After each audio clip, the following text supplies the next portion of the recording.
Okay, get yourself ready. Big one, big long one. Sorry. All right, solid waste 8.9 and 8.10. Okay, this one's kind of the sad one of what we're doing. It's about the dumps and what this poor ape is doing with his cell phone. All right, so solid waste. Waste is anything we don't want if we throw it away. Some people find use for our waste sometimes. In this particular instance, solid waste is, like it sounds, things that are solids. It could be two categories, industrial and municipal. So industrial is the kind of waste that comes from producing or manufacturing goods and services, mines, farms, the industry. Municipal is what we do at our house, at work, or at school. So kind of the corporation stuff and then the people stuff. And all kinds of different things come of that waste. So this was my job before I was a teacher. I did hazardous waste disposal. So I know a lot about this one over here. This was my job, to look at these barrels and decide what was in them and decide how to properly dispose of them. Okay, so industrial waste is a big deal. It's interesting though. It doesn't make up a lot of the of the waste. I don't know what I'm trying to say. Let me start that over. Industry is 10% of industrial waste, agriculture is 13, and mining is the majority of it. Why is there so much mining? Because we need stuff. Remember the story of stuff? We got to mine stuff to make stuff to buy stuff. All right, so the US has 5% of the total world population, but we are 1/3 of the waste. We are very wasteful people. We buy stuff, we throw stuff away very quickly. Most people buy stuff and make it last. Problem. All right, so mining waste, all of this, we get chemicals, we get oil and gas, we get different pieces of equipment. So that all counts as waste when we throw it away. In the agriculture industry, pesticides, fertilizers, oil, gas, and their various equipment. And in the industry for making stuff, same thing, production chemicals, oil and gas, and equipment. So municipally, in our homes, in our schools, most of our stuff could be recycled, but it's not. Too much stuff is going to the landfill when it doesn't have to. It should be getting recycled instead of ending up in a landfill. So look at all of this stuff. Paper should never be in the landfill. Totally recyclable. Same with glass. A lot of these metals. The wood, the yard trimmings could go be mulch. The food could be repurposed or put into compost to become fertilizer. And, well, you know how I feel about plastics. But really, we could reduce how much is going into the landfill if we were smart about it. Oh yeah, down here, this says rubber and leather and textiles. That's hard to see. Okay, so how do you sort your waste out? Well, the hard stuff, the metal, the glass, the plastic goes right into the bin. Paper goes under the bin. Household waste goes in the bin. Organic waste. So everything has its own thing. And California has started this. In the spring, April, we have a new law that we have to start doing this. So your trash company, if they haven't already contacted you, is coming up with procedures and plans for everybody in the neighborhood and to get all these different bins. So we are responsible for sorting it and making it correctly distributed, which is a good thing. It'll be a pain at first, and then we'll just get used to it. All right, so where does all this waste go? Well, you'd think it all goes to the landfill, but not always. A lot of it ends up into the rivers, into the ocean. Open landfills, it gets burnt, incinerated, and we, just in the US, are responsible for 1/3 of the solid waste in the world. We throw so much stuff away. So bad. All right. I hope you feel bad. Okay, so this is a really fun graphic. How long until it goes away? And a lot of times I like to put in this little section, there is no away. You don't throw it away and it doesn't just magically poof away. It hangs around, sometimes past your lifetime. So regular things that are going to decompose are less than a year. Then we start getting to the plastics, the leathers, the foam, plastic cups, rubber boots, aluminum cans, disposable diapers.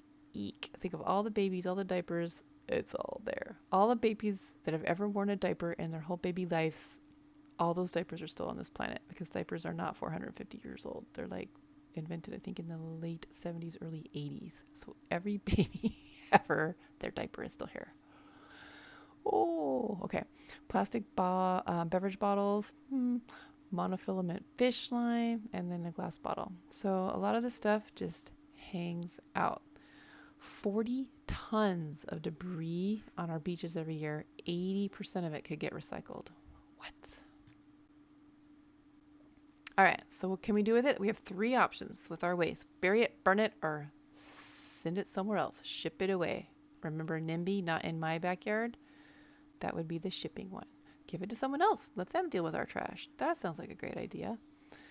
All right, so we have different ways to bury. So we bury it and we line it and we hope that there's a cover mesh so critters don't get in there. We keep we make a little mound to keep the surface water out of the pit, and that's one option. We have these liners to protect us from the groundwater. They may or may not burst over time, but that is an option.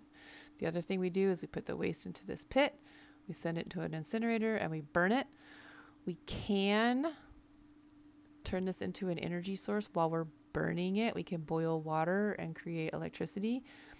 And then we get this wet scrubber to protect us from the toxins and a lot of filters, the baghouse filter, and then it comes out, all the stuff comes out that's not caught in the filter.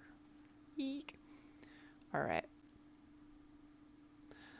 So ideally, kind of like pest management, integrated waste management. If we do a little bit of everything and do the most environmentally conscious way of getting rid of our waste, that's what we want. And that's what California is moving toward with this new law that they have made.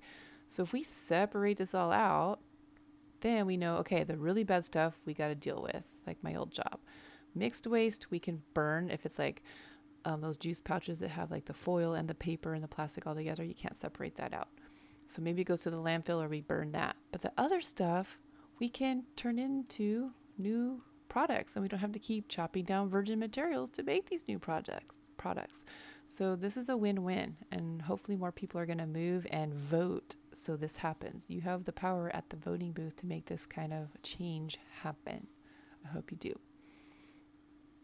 Okay, a lot of countries, not so much in the US, do this open dump where you just go and dump it out. A lot of the lesser developed companies, there's no lining down in the dirt, so it just seeps all in. It rains, toxins go into the soil. People come here and just go through the dump to find maybe a valuable thing that they could sell. It's attractive to rats and vermin and disease, and it smells horrible. Bad smell. So a failed landfill is a broken liner. It's going to seep into the soil. It's also emitting methane gas because as trash decomposes, methane gets up into the atmosphere, and we know that is a greenhouse gas. Some places actually collect the methane and turn it into energy, natural gas. So I want you to see there's like pros, there's cons. If we could do it right, maybe it's okay, but it's still a lot of waste that doesn't have to be there. So that's the burying option. All right, tires are their own thing. Tires are weird. So tires just sit there. If it rains, all these little pools of water collect inside that little hollow part of the tire. And that is a great place for stuff to live. Rats, mice, anything vermin-y. Mosquitoes breed in standing water. So if all this has pools of water, that's where mosquitoes are going to be. It can spread diseases. And tires burn like crazy, and there's a whole bunch of toxic chemicals in these tires, so you can just tell. Toxic. Yucky. The other weird thing with tires is you'll have a tire fire and then it will smolder for a long time, and then poof, it'll just kick up again and then be another tire fire. So they're kind of like really hard to deal with. And I don't know why we put all the tires in like this tire graveyard, like we're tempting fate for all of this. So we need a better use of what we can do with tires. And some people have come up with ideas. We've shredded it. It's become shoes. It's become part of the highway. the highways. It's in parks, that little squishy, bouncy surface on parks now, that's shredded tires. So we are starting to find some uses for them. All right, the ideal is the sanitary landfill. That's mostly what we've got in the US. It's pretty low costing. It can handle a lot of waste. You can cover it up and turn it into a park when you're done, or a golf course, and you can capture that methane for energy. While it's a landfill, it's noisy, it's dusty, smelly. There's methane and carbon dioxide coming out, and if it leaks, it can contaminate the groundwater. They do go to pretty good lengths to prevent the leaking. So two important things to note: there's a big plastic liner down here. Sometimes there's even a concrete or cement liner. And then they layer it also with clay. And remember, clay is non-porous. It's going to be really hard to get through. So anything that leaks down, it'll hit the clay layer and just stay there and not seep through to our precious groundwater, which is under it.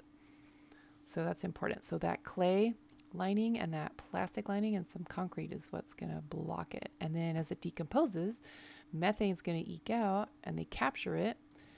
And they also have methane leak detectors to see if something's happening unwell.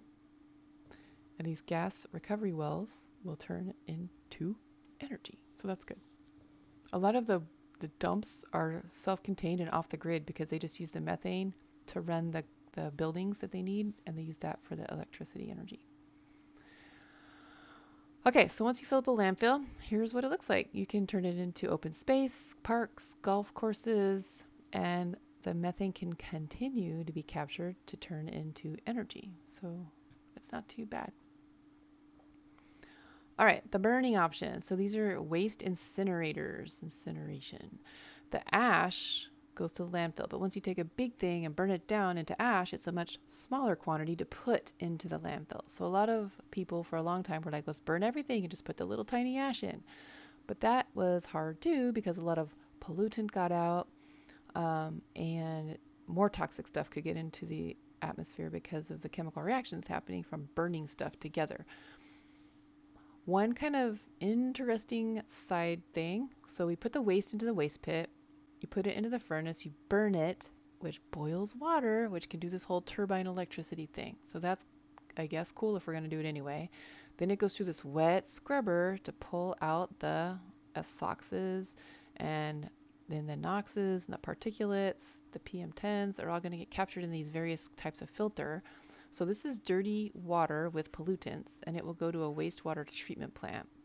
And then the really toxic stuff, this fly ash, also will get treated in a landfill or covered or treated as hazardous waste, and it'll go off to be properly disposed of, depending what it is.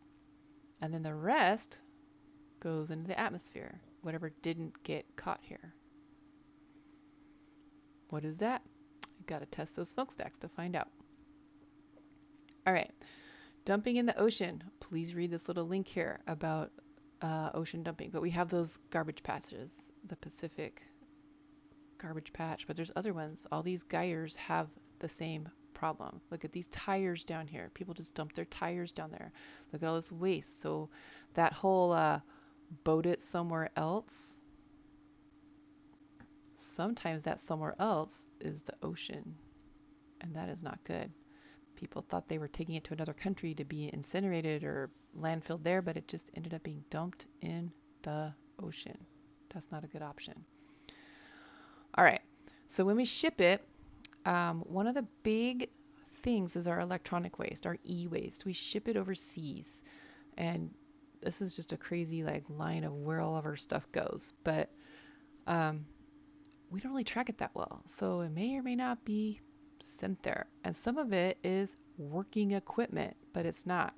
So a big one, I think I have a video about India, and these guys pick apart all the electronic waste, trying to scavenge parts and recycle and reuse those electric parts. But it's really hazardous, and they're just doing it over a camp stove, basically. It's really shocking to watch that happen. So that whole not in my backyard thing, NIMBY, yes, we get rid of our electric waste, but we don't know where it's going or what's happening to it really. There's no control over it. So it could be really harmful to the environment. It may not actually get there. All right. So we've always heard reduce, reuse, recycle, but we want to introduce this reuse, recycle. If we refuse to buy it in the first place, or if we refuse to use that product in the first place, that's the best line of defense. If we are a conscious purchaser, consumer, and we know that the thing we're buying is not environmentally sound, don't buy it. And if you don't buy it, supply and demand. It won't be made, it won't be sold. Then you can make a big, big effect. All right, so rearrange your priorities. We got to think differently. So companies need to change how they are manufacturing stuff. Why do they have to use all these hard chemicals to make this thing? Can't they use something else? Is there another product they could use to do things? What about all this packaging? Do we have to put it in plastic? Do we have to use styrofoam peanuts? Do we have to do all these things that were just mindless? Why can't we make stuff last longer? Why is stuff not lasting as long as it used to? Our old grandma's refrigerator still going. Our refrigerators nowadays, 5 to 6 years. That's it. All right. So after we do all that, then we can do that reuse it. You could repair it. You could recycle it. You could compost it. You don't have to throw it away. Last resort, treat that waste, incinerate it, and put it in the environment. We don't want to do that.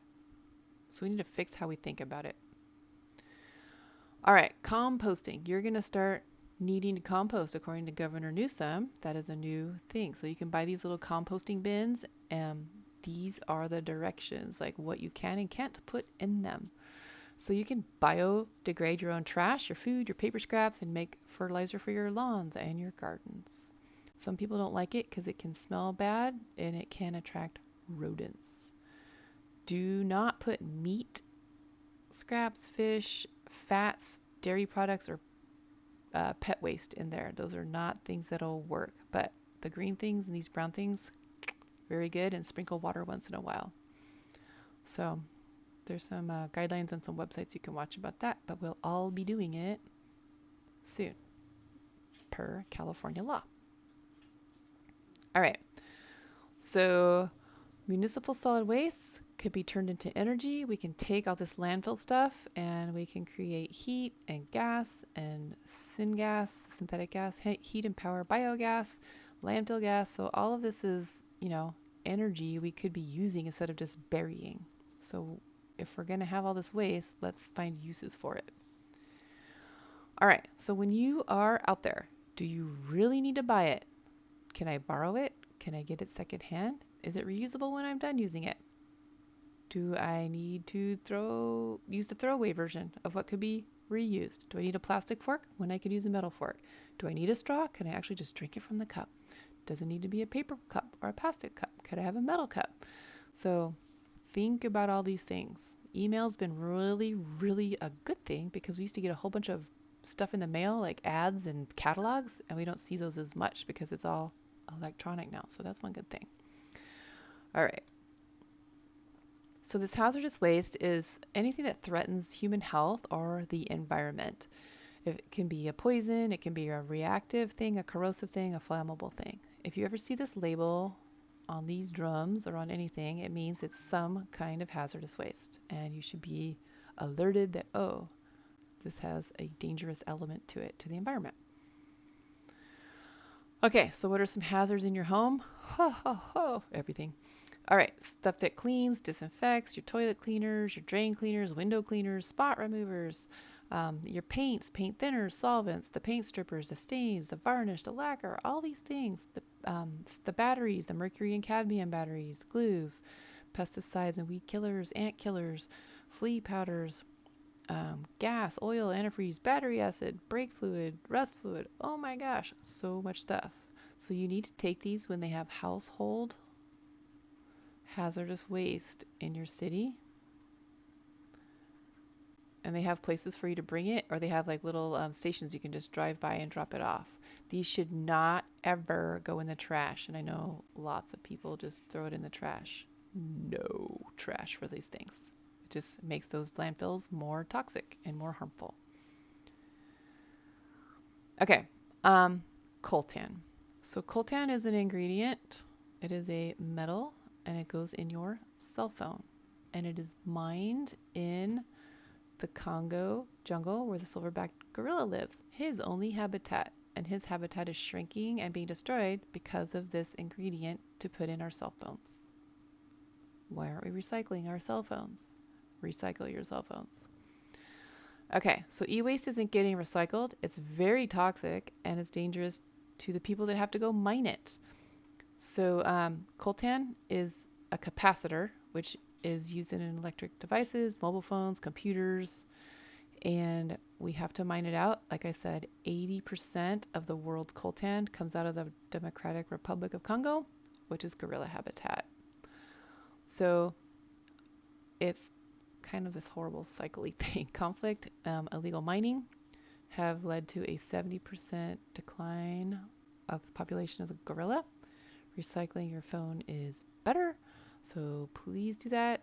And maybe before you buy your next new phone, see if they are using recycled products or not.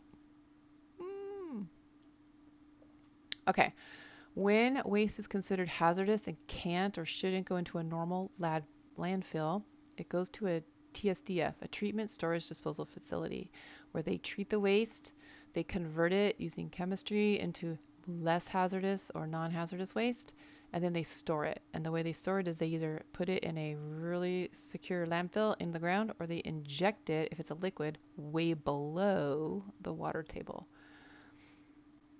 Sometimes they will incinerate it, and sometimes they'll bury it. So we have all these options.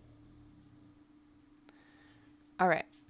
The term brownfield is used in this unit. Look at all the brownfields in Central California. All of those are called brownfields, all those little ticks on the Google Maps. So that is somewhere that might have a lot of hazardous waste contaminant on the property. And these are cleanup sites that need to happen before we can make them be something else. Yikes. All right. Hazmat, hazardous material. How do we fix it? How do we make it less toxic? So physically, we can use charcoals and filters and distillation. We have magnets now, nanomagnets that actually will help take up hazardous substances. Chemicals can convert them to less harmful materials, and we can use biologicals. Bacteria are now eating things like oil and nickel and lead. And plants, phytoremediation. Plants, certain plant roots will uptake certain toxins and store them in that plant. So nature can actually help us as well. So bioremediation is when we use biological organisms to help clean up those contaminants. So it could be bacteria, like I said. It'll break down, or it will neutralize the pollutant, and that microorganism will thrive, and then the pollution levels will fall. Sometimes the metabolic activity of that organism is boosted by adding nutrients, and that's called biostimulation, and it makes them speed up and digest it faster. So that's kind of a cool thing. That's new technology. All right, phytoremediation uses plants to clean up all the contaminants. And you used to have to know all these words, but you don't. I'm just extra. So rhizo means root, and the roots will take up radioactive materials. Phytostabilization. The willow and poplar trees can absorb chemicals and keep them from going into the groundwater. Phytodegradation. Poplars will absorb toxins and turn them into less harmful compounds. So the poplar tree will do the chemistry for you. And then plants like mustard and fern will actually take up the heavy metals and store them in their leaves. And you can actually extract them through the plant leaf, which I think is kind of cool. So if you need like lead or cadmium, and this plant is absorbing them, you can actually take their leaf and extract it back out. It's kind of cool. All right, so this is just a visual of what I just told you. It's in the old textbook. Our textbook doesn't have this, but I thought it was interesting, and I thought about going into this as a career at one point. All right, the plasma arc. This is a crazy way to take care of hazardous waste. You basically zap an inert gas with an electric current, which makes plasma, remember solid liquid gas plasma, and it will encapsulate the hazardous waste and basically vaporize it. It's kind of crazy. So this is new technology as well. Pretty expensive, but it's getting cheaper as we figure it out. Consequences? Don't know yet. It's too new. All right, some laws and treaties and things you do need to know about for hazardous waste. RCRA, the Resource Conservation and Recovery Act, is also called the Cradle to Grave Act, and it keeps track of the waste to prove it's destroyed. So if you're a company and you have this hazardous waste that you generate when you're making a product, you have to prove that the product was in your process and it went to a landfill and was disposed of correctly, and you get a little certificate saying that you did it correctly, and you keep that forever, showing that you are not responsible for the hazardous waste spill because yours was disposed of properly. RCRA is related to CERCLA, the Comprehensive Environmental Response Compensation and Liability Act, also known as the Superfund Act. Basically, if you put hazardous waste into a site and contaminated it up, you are responsible to pay for it and clean it up and go to jail and be fined if necessary. SARA is a Superfund Amendment Reauthorization Act, and it actually just helps to pay for CERCLA. So this was an act to get more money from the government to help pay for these Superfund sites. All right, the Basel Convention is a agreement that we are not going to ship hazardous waste overseas. And the U.S., depending who's in office, sometimes does it and sometimes does not do it. It's just a treaty, so there's no like backbone to a law to enforce it. And then we've talked about this in another video. The Stockholm Convention regulates those persistent organic pollutants, and countries agreed to not use those chemicals anymore. All right. A really cool thing is biomimicry. Watch this video if you have time. It's basically looking at nature and finding solutions that nature has for things. The stealth bomber is modeled after the peregrine falcon. Velcro came after these little thistle thingies. I forget what they're called for reals. They're not thistles, briars. And the stickiness of them, they have little tiny loops on them that make them stick together. And so, boom, that's where Velcro's idea came from. The shapes of things that we build, the way that we integrate greenery and form and function. We look at nature and try to do what nature's doing. They have it all figured out. Why don't we kind of mimic it? It's a cool industry. It's a cool job career too. I have a book in my room called The Shark's Paintbrush, and it's how paintbrushes are modeled after a shark's fin and other ideas. All right, last part, environmental justice. So we have focused on reducing how much pollutant we put into the air, and we wanted to be like eco-friendly. And the laws have been good, and lots of really good stuff have come out of it. Like LA's air quality is so much better now. But in the 1990s, we started looking at who is still living around those polluted cities, who is breathing the dirty air, who lives near the most toxic waste, which companies are emitting the most amount of pollution, and who lives by them. And we started finding out that people in lower incomes are not experiencing environmental justice. They are still living near the bad stuff. So even though they're in a country like the US, poor people tend to live near these factories, these landfills, these polluted air places. And so this environmental justice idea has come to help families of lower income, usually Latino or African American, fight this. It's not fair. So let's see what else. Some of the reasons this happens: less political resistance from their community. They can't afford housing out of the urban areas. It's too expensive. They're stuck there. So lately, this has increased a lot with our environmental awareness, with our laws. And so this is actually some good news. We have really made some good progress for environmental justice. So they always show this graphic equality, the assumption that everyone is going to benefit from the same thing, and equity, everyone gets what they need, and then justice.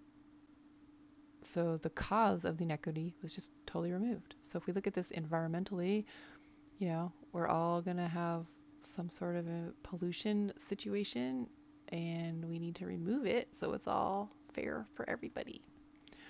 Okay, so that was a big video. Hopefully you didn't fall asleep. Watch it in parts. I don't know, but you need to know all of it. So hopefully it was helpful. See you next time.